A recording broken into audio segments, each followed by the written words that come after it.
विद्यार्थी मित्रांनो, कसे आहात सगळे? छान आहात ना?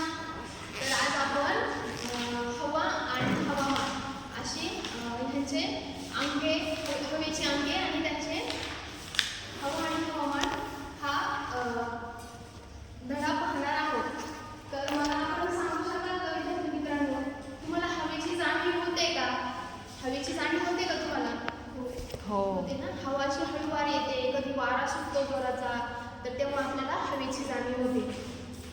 तर आपण आताचीच परिस्थिती घ्या. आता आपल्याला वातावरण कसं दिसत आहे? ढगाळ वातावरण. ढगाळ वातावरण म्हणजे काय? हवेत बाष्पाचं प्रमाण हे कमी आहे. म्हणजे आपलं काय होतं, घरी असताना आपले कपडे हे वाळत नाही, म्हणजे सुकत नाही आपले कपडे. त्यामुळं काय होतं, वातावरणात काय उष्णतेचं प्रमाण हे कमी आहे सध्या. तर ही झाली आत्ताची वातावरणाची स्थिती. तर आज आपण हवा आणि हवामान आणि त्यांची हवेची अंगे हे पाहणार आहोत. तर पहिलं म्हणजे हवा म्हणजे काय? हवा म्हणजे काय हे तुम्हाला माहित आहे का? हवा म्हणजे काय? तुम्ही सांगू शकाल का मला हवा म्हणजे काय? येते तुला सांगता? ठीक आहे, मी सांगते. हवा म्हणजे वातावरणाची सध्याची स्थिती.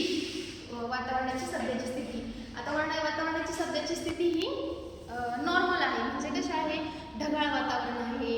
तर ढगाळ वातावरण आहे, ही झाली वातावरणाची स्थिती. त्याला आपण काय म्हणतो? आता सध्या असलेली हवेची स्थिती, त्याला काय म्हणायचं? त्याला हवा असं म्हणू शकतो. आताची सध्याची जी हवा आहे, तर त्या हवेत ही हवा ही अल्पकालीन स्वरूपाची असते. तर दुसरं म्हणजे हवा ही बदलू शकते किंवा स्थिर राहू शकते, किंवा असे बरेच गुणधर्म हे हवेत आहेत. तर दुसरं म्हणजे हवामान म्हणजे काय? तर हवामान म्हणजे त्या वातावरणातील हवामान म्हणजे एखाद्या ठिकाणच्या हवेचे दीर्घकालीन सरासरी स्थिती म्हणजे हवामान होय.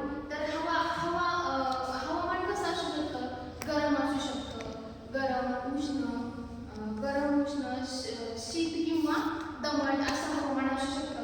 एखाद्या प्रदेशातलं त्या परिस्थितीला अनुकूल हवामान. आता आपण महाबळेश्वरचं उदाहरण घेऊ. महाबळेश्वर हे उंच ठिकाणी असल्यामुळे तिथलं हवामान कसं आहे? थंड.